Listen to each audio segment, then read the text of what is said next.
একগুলো মেয়ে ছেলে দুনিয়াতে আছে, আপনি যদি একটা শাড়ি কিনে এনে দেন ঈদের মুখে, তো শাড়িখানকে একবার করে এই মনে উল্টাবে আর আরেকবার এই মনে উল্টাবে, উল্টা বলছে ঢং আছে তোমাকে শাড়ি কিনতে?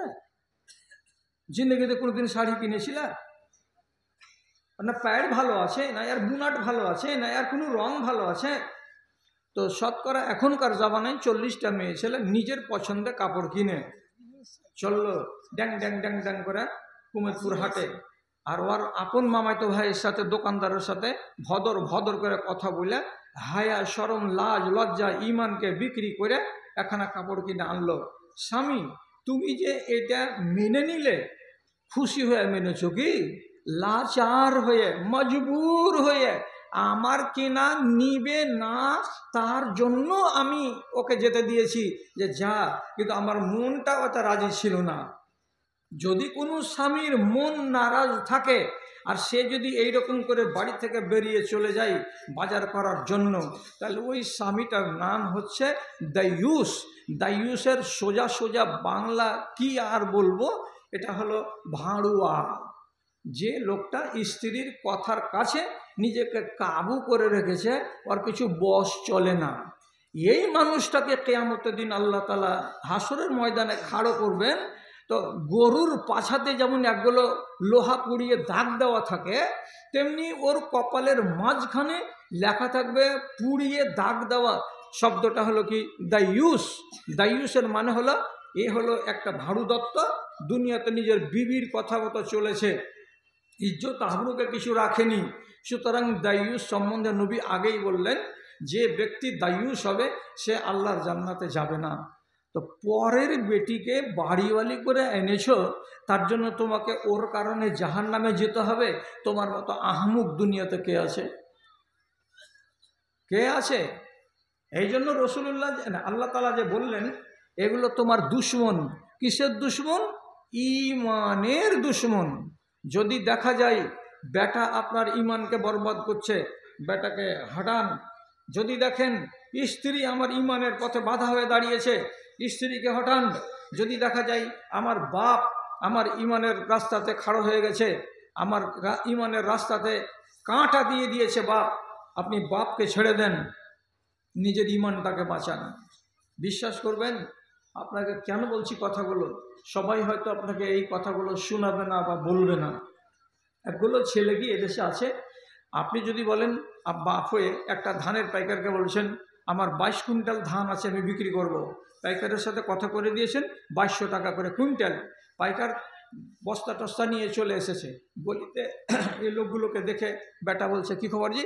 ওই যে তোমার বাপ ধান বেচেছে। ধান বেচেছে? আমার বাপ ধান বেচেছে? বলে হ্যাঁ। আংনাতে যে বাপকে বলছে তুই বলে ধান বেচেছিস? হ্যাঁ। বলছে হ্যাঁ। তোকে কে ধান বেচতে কহিলে? এর কথা দেখে মনে হচ্ছে যে এরই ধান, ওর বাপের ধান নয়। তুই কি বুঝিস? তোর কতখানি বুদ্ধি আছে? তুই কয়টা বাজার ঘুরিস? তোর এগুলা সংসারের কোনো জ্ঞান আছে যে তুই নিজের মনে মনে ধান বেচে দিলে আমাকে বললি না? ওরে সুবহান আল্লাহ, দেখে লাগছে ওকে জন্মাবার আগে ওর বাপকে ওর কাছে ইজাজত নিতে হতো যে তোকে জন্মাবো রে বেটা। আজব ধরনের নালায় কি কথা বলছে গো। তুই কি জানিস? সে বাপের উপরে এমন করে ছড়ি ঘুরাতে লাগলো যে বেচারি বাধ্য হয়ে ওখান থেকে পালাতে দিশা পায় না। না বাবা তোমার ধান কিনবো না আমি। এটাকে ছেলেটা হয়ে গেছে বাপ আর বাপটা হয়ে গেছে ছেলে। যেদিন এমন পজিশন হবে তখনই জানবেন রসুল্লাহ এই দোয়াটাই করেছেন, পরওয়ারদিগার আমাকে এমন বেটা দিও না যে বেটাটা বড় হতে গেলেই সে আমার বাপ হয়ে যাবে আর আমি তার কাছে তার বেটা হয়ে যাব। স্ত্রীতে চুল পাকিয়ে দিবে। যদি জানতে চান তো দুনিয়াতে দুটো নবী গত হয়ে গেছেন, একটা নবীর নাম নূহ আলাইহিস সালাম আর একটা নবীর নাম লূত আলাইহিস সালাম। এ দুজন নবীর নসিবে যে স্ত্রী জুটেছিল, ওরে সুবহানাল্লাহ। আল্লাহ না করে যে সারা জিন্দেগি কুঁয়ারা হয়ে থেকে যাও, কিন্তু এইরকম কালকিচিনি স্ত্রী যেন কাউরি কপালে না জুটে। নবী নূহ কাঁদতে কাঁদতে কাঁদতে কাঁদতে চোখে মানে পিছুটি জমিয়ে দিত। কার জন্য কাঁদতো? শুধু বিবির যন্ত্রণাতে কাঁদতো। এত করে জ্বালালছে আর এত করে পুড়ালছে। তো তাহলে এইরকম বিবি যার ইমানের সামনে খাতরা হয়ে গেছে, আপনি কি বুঝছেন? দুশ্চিন্তার কারণে আপনার চুল অসময়ে পাকবে না। বেশি ভাবনা ভাবতে গেলে মানুষের মোচ দাড়ি চুল 30 বছরেই কি হয়ে যায়, পেকে যায়। তো স্ত্রী যদি বেশি ভাবনাতে আপনাকে বাধ্য করে দেয়, চুল পেকে যেতে পারে। খেলা কত বড় জিনিসটা, তো আপনারা একটা কথা না বলে পারলাম না। কলকাতার মেয়ে আর উত্তরপ্রদেশের একটা ছেলে, আমরোহা, ভারতবর্ষের ক্রিকেট টিমের 1 নম্বর বোলার, ফাস্ট বোলার, আর মুসলমান ছেলে, ওর নাম কি? ওর নাম কি জি? মোহাম্মদ শামি। একটা মুসলমান ছেলে, ও বিয়ে করেছে একটা মেয়ে ছেলেকে, কলকাতার মেয়ে, তার নাম হলো হাসিন জাহান। পোষায়নি। হাসিন জাহান স্বামীর ভাত খাবে না, কোর্টে কেস করে দিয়েছে। কোর্ট থেকে 3 লক্ষ টাকা রায় পেয়েছে প্রত্যেক মাসে মাসে। একটা বেটি আছে এত বড়টা, প্রতি মাসে 3 লক্ষ টাকা করে এই মোহাম্মদ শামিকে, নিজের স্ত্রীকে খরপোশ দিতে হচ্ছে। এখন আবার গত মাসে কেস হয়েছে সুপ্রিম কোর্টে, বলছে আমার 3 লাখ টাকাতে জুটে না। কত লাগবে? কিছু 6 লাখ টাকা করে দাও। এখন এই লড়াই করছে সুপ্রিম কোর্টে যে আমি এতটি টাকা দিতে পারবো না। এখন কতদিন পরে যে আবার নতুন করে রায় বের হবে তো আল্লাহ তাআলা জানে। তাহলে ওর চুল পাকায় না স্ত্রীতে, যে ও আমার কাছে আসে না, আমি ওর কাছে যাই না, ও আমার উপকারে আসে না, আমি তার উপকারে আসছি না, ও আলাদা জায়গায় থাকে, আমি আলাদা জায়গায় থাকি, অথচ সে আমার কাছ থেকে টাকা নিচ্ছে আর আমার ইজ্জতকে বেইজ্জত করছে আর আমাকে অশান্তির বেড়া জালে আগুনের ভিতরে ফেলে রেখেছে। রসুলুল্লাহ দোয়া করছেন একদিন, তো কাউরি কাছে কি এই দোয়াটা কোনোদিন শুনেছিলেন? আল্লাহ কেউ করে জীবনে। কি দোয়া করছেন রসুল? আল্লাহুম্মা ইন্নী আউযু বিকা মিন জারি সুয়ে ওয়া মিন যাওজাতিন ইউশাইয়িবুনি ক্বাবলাল মাশিবে ওয়া মিন ওয়ালাদিন ইয়াকুনু লি রাব্বা। কি মানে? হে আল্লাহ, তোমার কাছে আমি পানা চাইছি, আমার পড়োশিটা যেন বদমাশ না হয়, আমার পড়োশিটা যেন আমাকে জ্বালা পোড়া না করে, এমন পড়োশি আল্লাহ তুমি আমাকে দিও না। তারপরে নবীজি দোয়া করে বলছেন, আয় আল্লাহ, তুমি আমাকে এমন স্ত্রী দিও না যে স্ত্রীটা আমার চুল পাকার বয়স হবে না তার আগে আমার চুল পাকিয়ে দেবে, আমার মোচ পাকার বয়স হবে না তার আগে আমার স্ত্রী আমার মোচ পাকিয়ে দেবে, আমার দাড়ি পাকিয়ে দেবে। এমন স্ত্রী তুমি আমাকে দিও না, এবং এমন বেটা দিও না যেই বেটাটা সাবালক যেমনি হবে সাথে সাথে সে নিজেকে বাপ বানিয়ে নেবে আর আমার মতো বাপটাকে বেটা বানিয়ে দেবে। আমার হুকুম তার উপরে চলবে না, তার হুকুম আমার উপরে চলবে। বেটা হয়ে আমি বেটাকে আমি কিছু বলতে পারবো না, আর বেটা আমাকে 10টা কথা বলবে। আমার মর্জি বাড়িতে চলবে না, বেটা আর মর্জি চলবে। এমন বেটা তুমি আমাকে দিও না। আগেই দোয়া করেছেন রাসূলুল্লাহ। চুল পাকিয়ে দিবে বাড়িতে, এটা কেমন কথা? জি হ্যাঁ, এমন ঠেলাই ফেলে দিবে স্ত্রীতে যে চুল পেকে যাবে। আপনি যদি বলেন মুলবির কাছে ওয়াজ শুনেছি তোকে তালাক দিয়ে দেবো, দেখে ভাই তোর হাত ধরছে আর পা ধরছে, অন্য পথ কর, তালাক দিস না ভাই। কেন? স্ত্রী চাঁচল কোর্টে যাবে আর ঠুকে দেবে একটা কেস, 6 মাসের পরে রায় হয়ে যাবে, 6000 টাকা করে মাস। তোমার বাড়িতেও আসবে না, বাপের বাড়িতে মাসে মাসে টাকা ওর অ্যাকাউন্টে ঢুকে যাবে। যেমন পেনশন পায় লোকেরা, তেমনি ওর নামে পেনশন খুলে গেল। আপনি টাকা দিতে থাকবেন 6000 করে প্রত্যেক মাসে, ও বসে বসে মশ করে খাবে।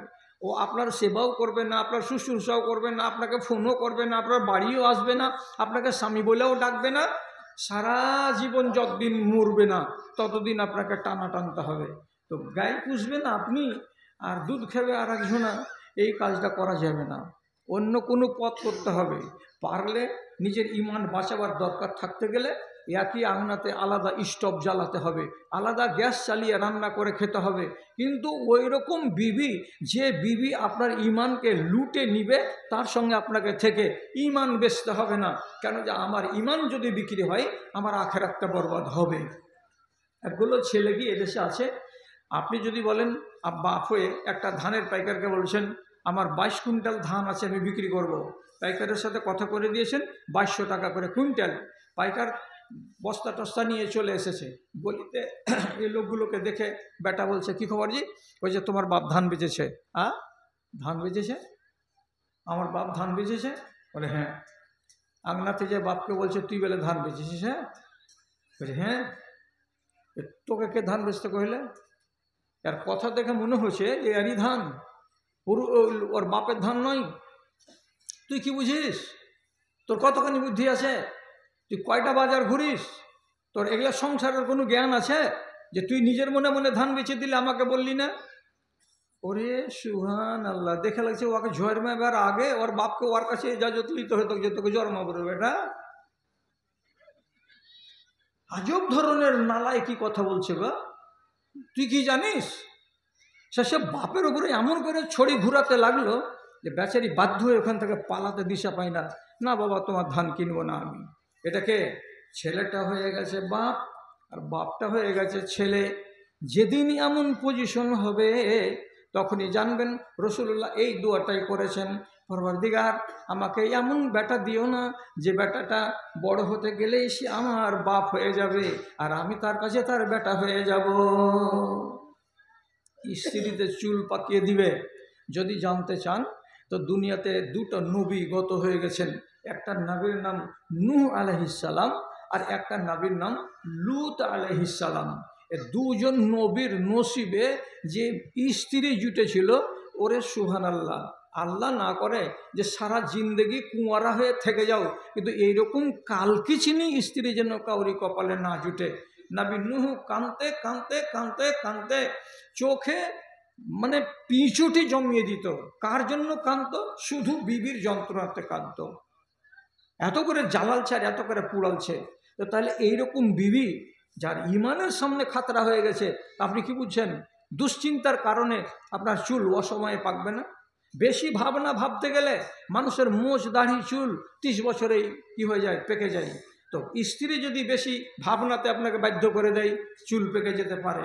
খেলা কত বড় জিনিসটা তো আপনারাকে একটা কথা না বলে পারলাম না। কলকাতার মেয়ে আর উত্তরপ্রদেশের একটা ছেলে আমরোহার, ভারতবর্ষের ক্রিকেট টিমেরই 1 নম্বর বোলার, ফাস্ট বোলার, আর মুসলমান ছেলে। ওর নাম কি? ওর নাম কি জি? মোহাম্মদ শামি। একটা মুসলমান ছেলে, ও বিয়ে করেছে একটা মেয়ে ছেলেকে, কলকাতার মেয়ে, তার নাম হলো হাসিন জাহান। পোষায়নি। হাসিন জাহান স্বামীর ভাত খাবে না, কোর্টে কেস করে দিয়েছে। কোর্ট থেকে 3 লক্ষ টাকা রায় পেয়েছে প্রত্যেক মাসে মাসে। একটা বেটি আছে এত বড়টা, প্রতি মাসে 3 লক্ষ টাকা করে এই মোহাম্মদ শামিকে, নিজের স্ত্রীকে খরপোশ দিতে হচ্ছে। এখন আবার গত মাসে কেস হয়েছে সুপ্রিম কোর্টে, বলছে আমার 3 লাখ টাকাতে জুটে না। কত লাগবে? কিছু 6 লাখ টাকা করে দাও। এখন এই লড়াই করছে সুপ্রিম কোর্টে যে আমি এতটি টাকা দিতে পারবো না। এখন কতদিন পরে যে আবার নতুন করে রায় বের হবে তো আল্লাহ তাআলা জানে। তাহলে ওর চুল পাকায় না স্ত্রীতে, যে ও আমার কাছে আসে না, আমি ওর কাছে যাই না, ও আমার উপকারে আসে না, আমি তার উপকারে আসছি না। ও আলাদা জায়গায় থাকে, আমি আলাদা জায়গায় থাকি, অথচ সে আমার কাছ থেকে টাকা নিচ্ছে আর আমার ইজ্জতকে বেইজ্জত করছে আর আমাকে অশান্তির বেড়া জালে আগুনের ভিতরে ফেলে রেখেছে। তো তাহলে পারে এই মহিলা কি ওই লোকটার চুলগুলোকে ওয়াকালে পাকিয়ে দেবে না? রাসূলুল্লাহ এই জন্য আগে বলেছেন তোমরা এরকম দোয়া করিও। তা আমি বলছিলাম কি, এরা যদি কোনো কারণবশত আপনার ইমানের সামনে বাধা হয়ে দাঁড়ায়, ছেড়ে দিতে হবে। সে বেটি হোক তাও, বেটা হোক তাও, বাপ হোক তাও, মা হোক তাও, বাদ দিয়ে একাই থেকে নিজের ইমান বাঁচাতে হবে। সাদ বিন আবি ওয়াক্কাস ইসলাম কবুল করলেন। মা শুনতে পেল যে আমার বেটা সাদ ইমান কবুল করেছে। তখন সন্ধ্যাবেলায় বাড়ি ফিরে আসছে, তো মা মিঠা ভাষাতে বেটাকে বলছে, বেটা তুমি নাকি ওই জাদুঘরটার কথাই পড়ে গিয়ে তার দিনকে কবুল করে নিয়েছ। তখন সাদ বিন আবি ওয়াক্কাস বলছেন, তুমি যেটা মনে করো মা সেটাই, আমি ওই নবীর কথা মেনে নিয়েছি, আমি তার কথাকে বিশ্বাস করে তার উপরে ঈমান এনেছি। বেটার সামনে মা বলছে, আমার উপরে তেল হারাম, আমার উপরে পানি হারাম, আমার উপরে ছায়া হারাম, আমার উপরে খানা হারাম। আমি পানি পান করব না, খানা খাবো না, ছায়ায় বসবো না, এবং আমি সব সুবিধাগুলোকে নিজের উপরে হারাম করে নিলাম, যতক্ষণ পর্যন্ত তুমি আমার কলেজার টুকরা নয়নের মণি ওই নবী মুহাম্মাদের ধর্মকে ত্যাগ করে আমি যে দিনের উপরে আসি সে দিনে ফিরে না আসবে, ততক্ষণ পর্যন্ত সব হারাম। খাবো না। মার উপরে যদি দয়া থাকে তাহলে ছেলে তো কাবু হয়ে যাবে। আমার মা না খেয়ে মরবে, এটা কি সহ্য করা যায়? মা যদি অ্যাকচুয়ালি আপনার মা হয়, যাকে মা শরীয়তে বলা হয়েছে তাকে, এখনো তো আমার বয়স হলো 66 আর আমার মায়ের বয়স হচ্ছে 88, 89 বছর। আমার মা এখনো বেঁচে আছে। আমার মা একবার যদি শুনতে পাই যে সকালবেলায় মায়ের শরীর খারাপ আছে, দুনিয়ার কাজ থেকে ফেলে সোজা রাস্তাতে 16 কিলোমিটার রাস্তা অতিক্রম করে আমি শামসি থেকে দৌড়ে আসি মায়ের কাছে, কেন এটা মা। এ যদি না হতো তাহলে আপনি দুনিয়ার মুখ দেখতে পেতেন না, আর আপনি এত বড় দেহধারী হয়ে বাঁচতে পারতেন না। তার তো একটা পাওনা আছে। মা যখন হরতাল করে দিল, ওই হালাতে সাদ বিন আবি ওয়াক্কাস রাসূলুল্লাহর মজলিসে চলে গেলেন সকালবেলায়। সারা দিন না খেয়ে থেকে সন্ধ্যাবেলাতে আবার বাড়ি ফিরে এলেন। মাকে যে বলছেন, আম্মা খেয়েছ? তো বলছে, তুই কি দিন ছেড়েছি? না, যে আমিও খাইনি। ওগুলো করতে হয় না, তুমি খানা খাও মা, বাকি তোমার সাথে আমি বুঝা করব, আলোচনা করব, কিন্তু খানাটা বন্ধ করিও না। বলছে, না, খানাকে আমি হারাম করেছি আমার উপরে, খানা আমি খাবো না। তুই ধর্ম ছেড়ে দে, নতুন ধর্ম, আমি খানা খাবো তোর হাতে। এবার সারাটা দিন গেল। সন্ধ্যাবেলায় জিজ্ঞেস করলেন, না আমি ধর্ম ত্যাগ করিনি। রাত গেল, তারপরের দিন সকালবেলায় আবার তিনি চলে গেলেন। সারাদিন থেকে আবার ফিরে এলেন সন্ধ্যায়, খবর নিলেন খানা খাইনি মা। যখন 3 দিন হয়ে গেল, একটা বয়স্কা মেয়ে ছেলে না খেয়ে থাকা, আর তার মর অবস্থা, একটু তার মর অবস্থা, তখন খবর পেয়ে তাড়াতাড়ি করে বাড়ি আসলেন কে? সাদ বিন আবি ওয়াক্কাস। মা চালা করতে পারে না, একদম লাট হয়ে গেছে, শুকিয়ে না খেয়ে থেকে 3 দিন থেকে, না পানি না খানা না কিছু। ওর কাছে যে বলছে, মা তুমি খানা খাওনি? বলছে, না খানা খাইনি। খানা খাবো না? খাবো, তো তুমি খাই দাও। বলছে, নাও খেয়ে নাও। বলছে, তুমি বলো যে আমি মুহাম্মাদের দিনকে অস্বীকার করে চলে এসেছি। বলছে, না, ও কথা নয়। তাহলে আমি খাবো না। মা যখন মরতে বসলো, তখন সাদ বিন আবি ওয়াক্কাস বলছেন, আম্মা তুমি মা, আর আমি যে জিনিসটা কবুল করেছি এটা হলো আমার ঈমান। আমার ঈমানের মাঝখানে তুমি খাড়া হয়ে গেছো, তো তোমাকে দেখবো না আমি আমার ঈমানকে দেখব? যদি তোমাকে দেখি তাহলে আমার ঈমান যাবে, আমি যদি ঈমানকে দেখি তাহলে তোমাকে হারাতে হবে। আমি কোনটা করব এটা আমি ভেবে পাচ্ছি না, এমন কথাটা নয়। আমি ভেবে নিয়েছি আমার কাছে তোমার চাইতে আমার ঈমান বেশি মূল্যবান। সুতরাং শেষ কথা শোনো, আমি তোমাকে বলে দিচ্ছি তোমার বেটা হয়ে। কি কথা? লাউ কানাত লাকে মিয়াত আনফুসিন সুম্মা খারাজাত ওয়াহিদাতান লামা তারাকতু দীন মুহাম্মদ। কি মানে? ধর্মা তোমাকে আল্লাহ রাব্বুল আলামিন একটা রূহ দেয়নি, 100টা রূহ দিয়েছে। মনে মনে ভেবে নাও তোমাকে আল্লাহ তাআলা 100টা আত্মা দিয়েছে। আর এইভাবে থেকে থেকে থেকে থেকে তোমার 1টা 2টা 3টা 4টা 5টা করে করে আত্মাগুলো বের হতে হতে হতে হতে হতে 99টাই রূহ যদি তোমার বেরিয়ে যায় আর একটা রূহ বাকি থাকে, এটা যদি চলে যায় তো তুমি মরে যাবে। আর এই টাইমে যদি তুমি আমাকে বলো, ব্যাটারে আমার সবটি রূহ বেরিয়ে গেছে আর একটা রূহ মাত্র হাতে আছে, তুই যদি একবার বলে দিস আমি দুশমনি করলাম মুহাম্মাদের সাথে, তাহলে আমি বেঁচে যাব। তখনও যদি তুমি আমার সাথে শর্ত করো, তো শেষকার রুহটাও যদি বেরিয়ে যায়, আমি তোমাকে খবরদার কোনো দিন বলবো না আমি নবী মুহাম্মাদের দিনকে ত্যাগ করলাম। করবো না ত্যাগ, ছাড়বো না নবী মুহাম্মাদের দিন। তোমাকে ছেড়ে দিতে পারবো, কিন্তু আমি নবী মুহাম্মাদের দিনকে ছাড়তে পারবো না। কি বলেছি আপনাকে? যদি ইমানের রাস্তাতে বাপ দাঁড়ায় ছেড়ে দেন বাপকে। সাহস নেই যে বাপকে বাদ দিয়ে দিব, দিয়ে আমি চলবো কি করে। আমি এর আগে এক জায়গায় কোথাও বলেছি, উত্তর দিনাজপুরের কোন এক ছেলে, বাঙাল বেরাদারির, ও টেকনিক্যাল ইঞ্জিনিয়ার, বিয়ে লাগালো ওর বাবা, তো একটা বাড়ি থেকে টাকা পাবে 6 লক্ষ। তো সেই 6 লক্ষ টাকা যৌতুক ছেলেটা বলছে আমি নিব না। নিবি না? কেন নিবি না? তাহলে তোকে আমি বেটা বলে মানব না, তোকে নিতেই হবে। শেষে ছেলে বলছে না, এটা হারাম, আমি নিব না যৌতুকের টাকা। যখন জিদাজিদি করতে লাগলো, বাপ বলছে তোকে আমার বাড়িতে রাখবো না। ছেলে মাত্র 24 বছর বয়সের বাপের বাড়ি থেকে বেরিয়ে চলে গেল দিল্লি, গিয়ে বেসরকারি কোম্পানিতে প্রথম 60,000 টাকা মাস কাজ করলো। তারপরে আর কিছুদিন পরে ওর ট্রান্সফার হয়ে গেল 1 বছরের মাথায় ইন্দোনেশিয়াতে গিয়ে 1.5 লক্ষ টাকা করে বেতন পেতে লাগলো। 1.5 লক্ষ টাকা করে বেতন পাওয়া ছেলেটা 2 বছর পরে বাড়ি ফিরে এসেছে গ্রামকে দেখতে। লোকেরা বলল তোমার বাড়ি যাবে না? বুঝি আমি তো বাড়ি ছেড়ে চলে এসেছি, আমাকে তো লজ্জা আছে যদি আমাকে আমার বাপ আজকে গালমন্দ করে। শেষে বাপ ডেকে পাঠালো, আমার ছেলেটাকে একবার তোরা ডেকে আনতরে।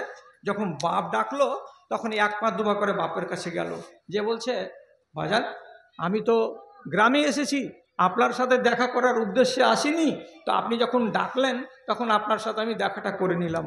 বেটাকে বাপ বলছে বাজান রে, ভুল হয়ে গেছে আমার, তোর মতন এই সোনার ছেলেটাকে আমি চিনতে পারিনি। পরের টাকাতে আমার এত লোভ হয়েছিল যে 6 লাখ টাকা আমাকে বড় লেগেছিল। এখন তুই 1.5 লক্ষ টাকা মাস কামাই করিস, তো তোর তো 18 লক্ষ টাকা 1 বছরে ইনকাম, তোর টাকা কে খাবে তারই তো লোক নেই, পরের টাকা কেন নিবি, আমাকে তুই মাফ করে দিস বাপ। তো ছেলে বললো যে বাজান বাপের কোনো দিন ভুল হয় না, বুঝেছিলে ভুল, সেটাকে ঠিক করে নিলে, বাপ বেটা মিলে গেল। কিন্তু ছেলে কি করেছিল, কঠিন সিদ্ধান্ত নিল, বাড়ি থেকে বেরিয়ে গেলাম। তো বেরিয়ে গিয়ে 2 বছরের মধ্যেই আবার বাপ বেটা জোর লেগে গেল। ক্ষমতা দেখিয়েছিল কি, হারামের সামনে মাথা নত করব না, এটাই হলো তার মেন পণ। হারামের সামনে, অর্থাৎ আমি আমার ইমানকে বিক্রি করব না। এটা বাপ থাক অথবা বাপ না থাক। চলুন আপনাকে আরেকটা দেখাই। বাপ বেটার ইতিহাস কোরআন মাজিদে কঠিন সুন্দর করে আলোচনা করা আছে। একটা বাপ, তার নাম হলো আজার, সে হলো মিস্ত্রি, সে হলো শিল্পী, পুয়াল দিয়ে আর মাটির কাদা দিয়ে খোদা তৈরি করতে জানতো। এবং খোদা একটা নয়, 5 রকম 10 রকমের খোদা তৈরি করত। সন্তোষী মা, কালী মা, দুর্গা মা, আর সরস্বতী, আর বিষ্ণু, আর গণেশ, যত রকমের ভগবান আছে সমস্ত ভগবানের ছবিকে বানিয়ে নিজের বেটা ইব্রাহিমকে ছোট্ট বয়সে বিক্রি করতে পাঠিয়েছে গায়ে গায়ে, যা বিক্রি করে আয়, টাকা কামাই কর। যখন নবী ইব্রাহিম বড় হয়ে গেলেন, বাপকে বলছেন এগুলা কাজ আমি করব না। এ কাজ করবি না তুই? মানে কেন? বলছি এগুলো মাটির খোদা, কোনো কাজ দিবে না, আর এগুলো বিক্রি করে এই পয়সাকে খাওয়াও চলবে না। অনেক লম্বা কাহিনী, আপনাকে আমি 1 ঘন্টা থামিয়ে রেখেছি, বেশি কথা বাড়াচ্ছি না। শেষের বেলায় নাবি ইব্রাহিম ওদের মাটির খোদা সম্বন্ধে অনেক মন্তব্য করে বসে গেলেন। এমন পর্যন্ত কি বুতখানাতে গিয়ে সমস্ত বুতটিকে ভেঙে, যেটা বড় খোদা তার ঘাড়ের ওপরে কুড়ালখানাকে চাপিয়ে রেখে দিয়ে ওকে অক্ষত অবস্থায় রেখে বাড়ি চলে এসেছে। লোকেরা বলছে এতগুলো খোদা ভাঙলো কে? ইব্রাহিমকে ডাকা হলো। কে কাজ করেছে? কে করেছে এটা কাজ? তো নবী ইব্রাহিম এমন জবাব দিলেন যে জবাবটাতে 2টো কথা আছে। কে বলল মান ফাআলা হাযা? ওই যে ফাআলা কাবীরুন, যে বড় সে করেছে। ওরা বুঝে নিল কি, বড় বলতে গিয়ে এই খোদাটা বড়। বলছে আমাদের খোদা তো কথা বলে না, তুই কেমন করে ভাঙলো? বলছে তোমার খোদা যদি কথা না বলে আর ভাঙতে না পারবে, তো তাহলে ওকে তোমরা খোদা কেন মানছো? তর্ক লেগে গেল। শেষে বাপ নিজের বেটাকে, জুয়ান ছেলেকে ডেকে বলছে লাইল্লাম তানতাহে লা আরজুমান্নাকা, তুমি যদি আমাদের খোদা সম্পর্কে বাজে কথা বলা না বন্ধ করো, আমি বাপ তোমাকে বলছি পাথর মেরে মেরে মাথা ফাটিয়ে দেব, হাঁটুকে ফাটিয়ে দেব, পায়ের বাঁশিকে ফাটিয়ে দেব, গুঁড়া গুঁড়া করে দেব। আমাদের মাবুদ সম্পর্কে যদি না রূপত, বাজে মন্তব্য করা থেকে যদি নিজেকে রহিত না করো, গোটা করে রাখবো না বেটা। আমি বলছি কে? তোমার বাবা। বাপ যদি বেটাকে বলে গুঁড়া করে দেবো, মেরে লাট করে দেব, কোরআন বলছে আর জুমান্নাকা, পাথর মেরে মেরে তোকে একদম টুকরা টুকরা করে দেব। নবী ইব্রাহিম দেখলেন, আল্লাহজি আমার আর আমার ইমানের মাঝখানে কে দাঁড়িয়ে গেছে? আমার বাপ। আচ্ছা, এই বাপকে আমি নিয়ে চলবো না এই বাপকে আমি বাদ দিয়ে দেবো? কোনটা ফয়সালা করা দরকার? যদি বাপকে ধরতে যাই তাহলে ইমান চলে যাবে, আর যদি ইমানকে ধরতে যাই তাহলে বাপ চলে যাবে। বকিয়েন না, খালি লগর থাকেন তো। হ্যাঁ, কোনটা করবে? কোরআন বলছে সাথে সাথে সাআতাযিলুকুম ওমা তাদউনা ইলাইহি, তোমাকেও ছেড়ে দিলাম এবং তুমি যে খোদার জন্য আমাকে ডাকছো তাকেও ছেড়ে দিলাম। আমি তোমার বাড়িতে আর থাকবো না। সালামুন আলাইকুম, আমি তোমাকে সালাম জানিয়ে চলে গেলাম বাজান। কালকে তোমার বাড়িতে তোমার বেটা ইব্রাহিমকে দেখতে পাবে না, কালকে তোমার গলিতে তোমার সামনে ইব্রাহিম বেটা ঘুরে বেড়াবে না। তুমি যখন আমাকে এমন কথা বললে, আমি নিজে থেকে বললাম আমার ইমানকে বাঁচাতে হবে, বাপেতে থাক অথবা যাক, আমি তোমাকে ছেড়ে দিলাম আমার ইমান নিয়ে, আমি তোমার বাড়ি থেকে বেরিয়ে গেলাম।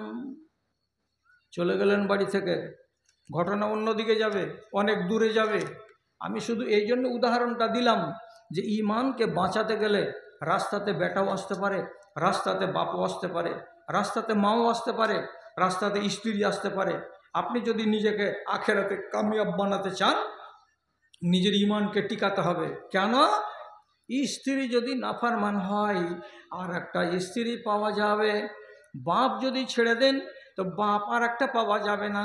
কিন্তু জান্নাত যদি পাওয়া যায় তো আমার বাপের কাছ থেকে বেশি মূল্যবান জিনিস জান্নাত। মা যদি ছাড়া পড়ে যায়, মা পাওয়া যাবে না, কিন্তু আমি আগুন থেকে নিজেকে বাঁচাবো, এটা হলো আমার কাছে বড় কথা। দুটো উদাহরণ পেয়েছেন। আমি বলি, আবু বকর সিদ্দিক একদিন তার বেটা আব্দুর রহমানকে ডেকে বলছে, আব্দুর রহমান শুনো তো বাবা। আব্দুর রহমান কাছে এলো। তো আব্দুর রহমান সাবালক বেটা, মাত্র 20 দিন হয়েছে বিবাহ হওয়া। আবু বকর সিদ্দিক বেটাকে বলছেন, বহুটাকে তালাক দিয়ে দাও, বহুটা ছেড়ে দিতে হবে। বড় বড় চোখ করে আব্দুর রহমান দেখছে আর বলছে, আজব কথা, আমি আমার স্ত্রীকে নিয়ে সুখে আছি, আমার কষ্ট নেই, তো আমার বাপ আমার স্ত্রীকে তালাক দিতে বলছে কেন? তালাক দিবে না। একদিন চলে গেল, দুদিন চলে গেল। আবু বকর সিদ্দিক কাকে বলছে, তুমি তোমার স্ত্রীকে তালাক দাওনি, তালাক দিবে না?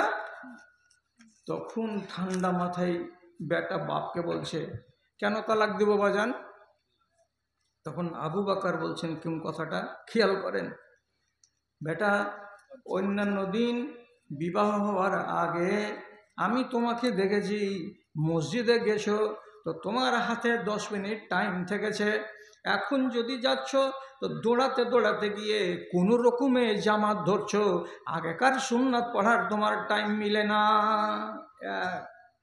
জোহরের জামাত খাড়ো হবে তো তার 10 মিনিট আগে তো যাবেন, 2 রাকাত সুন্নাত পড়বেন, তারপরে জামাত কায়েম হবে। তো বেটাকে কি বলছেন বাপ, যে এমন করে তুমি এখন যাচ্ছ এই বিয়ে হওয়ার পর থেকে, যে দৌড়ে দৌড়ে গিয়ে জামাতটাকে ধরছো কোনো রকমে।